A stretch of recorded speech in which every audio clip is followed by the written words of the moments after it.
आजकल ईडी का खौफ है। विपक्ष तो सुप्रीम कोर्ट तक पहुंच गया था। विपक्षी नेताओं को लगता है कि ईडी जानबूझकर उनके खिलाफ कार्रवाई कर रहा है, लेकिन यह भी सही है कि बीते 8 सालों में ईडी की कार्रवाई में खूब पैसे आए हैं।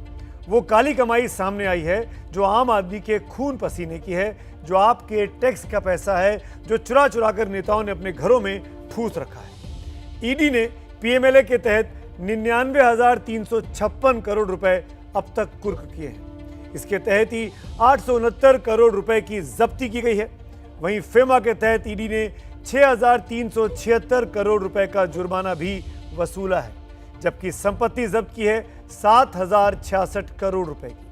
यानी इस दौरान कुर्की, जब्ती और जुर्माने से 1,13,667 करोड़ रुपए सरकार को हासिल हुए हैं।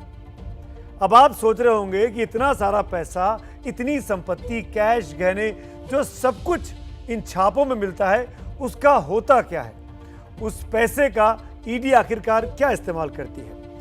जब्ती और जुर्माने में जो कैश मिलता है उसका पंचनामा बनता है। उसमें देखा जाता है कि नोटों पर कहीं कोई निशान है या नहीं, ताकि उसे अदालत में सबूत के रूप में पेश किया जा सके। वहीं कोई संपत्ति अगर हाथ लगती है तो उसे पीएमएलए के सेक्शन 5(1) के तहत अटैच कर लिया जाता है। उस जब्त संपत्ति की खरीद बिक्री नहीं होती, इस्तेमाल भी नहीं होता जब तक मुकदमा चल रहा होता है। गहने और दूसरे कीमती सामान का भी पंचनामा बनता है। उसमें ध्यान रखा जाता है कि उन चीज़ों का वजन या संख्या लिखी गई हो और उन्हें सरकारी मालखाने में जमा भी कराया जाता है। ये सारी संपत्ति किसकी होगी, ये अदालत की कानूनी कार्रवाई के बाद तय होता है। वैसे एक झगड़ा इन दिनों बीजेपी और कांग्रेस के बीच भी जमकर चल रहा है। कांग्रेस नेता अधीर रंजन चौधरी ने राष्ट्रपति द्रौपदी मुर्मू को विवादित टिप्पणी राष्ट्रपत्नी का नाम लेकर की थी। आज राष्ट्रपति को चिट्ठी लिखकर माफी अधीर रंजन चौधरी ने मांगी। अधीर रंजन चौधरी ने चिट्ठी में लिखा कि उनकी जुबान फिसल गई थी। अब यह विवाद खत्म होगा कि नहीं, ये कांग्रेस और बीजेपी की फायर ब्रिगेड ही बता सकती है। लेकिन एक दूसरा विवाद जरूर शुरू हो गया है। संसदीय कार्य मंत्री प्रहलाद जोशी ने कहा है कि संसद में गांधी प्रतिमा के नीचे धरने पर बैठे विपक्षी सांसद चिकन खा रहे हैं, मौज उड़ा रहे हैं। हम आपके सामने ये खास रिपोर्ट लेकर आए हैं। करीब 50 घंटे का ये धरना तमाम सांसदों का, जिनको निलंबित किया गया था राज्यसभा से, करीब 20 के आसपास सांसद थे, वो धरने पर बैठे थे।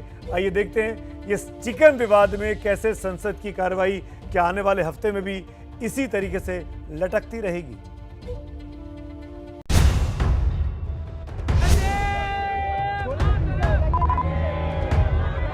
गांधी स्टैच्यू के सामने बैठ के चिकन खा रहे हैं।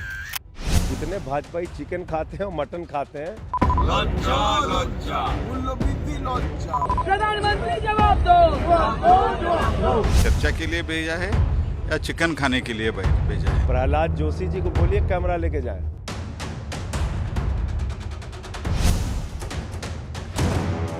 राष्ट्रपति के अपमान को लेकर बवाल खत्म नहीं हुआ कि राष्ट्रपिता के अपमान का मुद्दा उठ गया।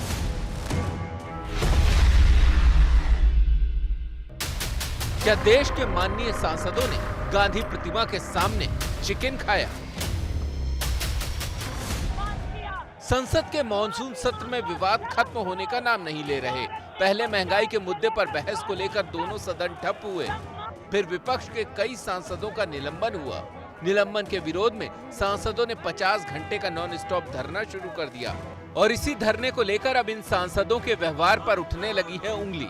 संसदीय कार्य मंत्री प्रहलाद जोशी ने आरोप लगाया है कि धरने के दौरान सांसदों ने गांधी प्रतिमा के सामने चिकन खाया। गांधी स्टैच्यू के सामने बैठे हुए हैं हमारे माननीय संसदगण। इनको मैं एक पूछना चाहता हूँ, लोग आपके किसके लिए भेजा है? चर्चा के लिए भेजा है या चिकन खाने के लिए भेजा है? वो भी गांधी स्टैच्यू के सामने बैठ के चिकन खा रहे हैं, ऐसे एक रिपोर्ट आया है। दरअसल ये मामला तब उठा जब 50 घंटे के धरने पर बैठे सांसदों के लिए विपक्ष की पार्टियों ने खाने पीने का खास इंतजाम किया। एक न्यूज एजेंसी के मुताबिक अपनी एकजुटता दिखाने के लिए सभी विपक्षी पार्टियों ने खाने पीने के सामान से लेकर दूसरी व्यवस्था करने की जिम्मेदारी आपस में बांट ली थी। इस काम के लिए एक रोस्टर बनाया गया था जिसे व्हाट्सएप ग्रुप के जरिए साझा किया गया था। बुधवार को यह धरना शुरू हुआ और बारी बारी से सांसद इसका हिस्सा बनते रहे। रात में सांसदों के सोने के लिए दरी, तकिया और गद्दे मंगाए गए। मच्छरों से बचाने के लिए मच्छरदानी और कॉइल वगैरह भी मंगाए गए। सूत्रों के मुताबिक बुधवार को डीएमके सांसद तिरुचि शिवा ने नाश्ते का इंतजाम किया। नाश्ते में सांसदों को इडली सांभर दिया गया। लंच का इंतजाम भी डीएमके ने ही किया। लंच में चावल और दही का इंतजाम था। बुधवार का डिनर टीएमसी की तरफ से आया। रात के खाने में रोटी, दाल, पनीर और चिकन तंदूरी की व्यवस्था थी। गुरुवार का नाश्ता डीएमके, लंच टीआरएस और डिनर का इंतजाम आम आदमी पार्टी ने किया। 50 घंटे का धरना खत्म हुआ तो बीजेपी ने डिनर मेन्यू में शामिल तंदूरी चिकन को लेकर राष्ट्रपिता के अपमान का मुद्दा उठा दिया। हालांकि आम आदमी पार्टी के सांसद संजय सिंह ने आरोप को झूठा बताया है। भारतीय झूठा पार्टी है। सिर्फ इतना कहना चाहता हूं, प्रहलाद जोशी जी, आप एक कमजोर संसदीय कार्य मंत्री हैं। गांधी जी के प्रतिमा के आगे कोई चिकन कैसे खा सकता है? और कितने भाजपाई चिकन खाते हैं और मटन खाते हैं? कैंटीन में कैमरा लेके चले जाइए। सत्ता पक्ष और विपक्ष के बीच विवाद का यह नया मुद्दा है। दूसरी तरफ राष्ट्रपति के अपमान का मुद्दा और लोकसभा में सोनिया स्मृति के बीच हुई तकरार का मुद्दा अब संसद से निकलकर सड़क तक पहुंच गया है। कांग्रेस और बीजेपी दोनों ही पार्टियों के कार्यकर्ता अलग अलग शहरों में प्रदर्शन कर रहे हैं। बीजेपी की मांग है कि सोनिया गांधी माफी मांगे तो कांग्रेस स्मृति ईरानी पर आग बबूला है। ईरानी खुद सदन के अंदर जो बयान पेश की थी कल, उसमें खुद उन्होंने राष्ट्रपति जी की अपमान किया। आप देख लो, द्रौपदी मुर्मू सदन के अंदर नहीं कहे जाते हैं, बाहर भी नहीं कहे जाते हैं, राष्ट्रपति जी कहे जाते हैं। तो राष्ट्रपति जी की अपमान सत्ता पक्ष कर रहे हैं, बीजेपी की सरकार कर रहे हैं। आदत बन गई है देश की कुछ ऐसे नेताओं को विक्टिम अपने आप को शो करने की। सोनिया गांधी जी से किसी ने अभद्रता नहीं की। सोनिया गांधी का है ना, कौन से आप शब्द बोले, कौन सा व्यवहार किया है। सोनिया गांधी की टेबल पे कोई गया हो, सोनिया गांधी खुद चल के पक्ष के सभी महिला सांसदों के पास खुद चलकर आई थी। देश में मुद्दों की कमी नहीं है, लेकिन सरकार और विपक्ष के बीच तनातनी के जो मुद्दे हैं उनका आम जनता से कोई सरोकार नहीं है। चर्चा के लिए बनी संसद ठप है और सड़कों पर हो रहा है शक्ति प्रदर्शन। क्या मजबूरी है मेरी, बताइए। मैं अभी आपको बताती हूँ कि मैंने ओए होए होए होए नमकीन के चटकारे लेते हुए टकटकी मार के डिबेट शो को पॉज रिपीट कर करके देख रहे हैं जोगिंदर जी। इनकी तरह आप भी देखें अपनी फेवरेट डिबेट्स को रिपीट कर और डाउनलोड कीजिए एबीपी लाइव ऐप अपने स्मार्ट टीवी पर।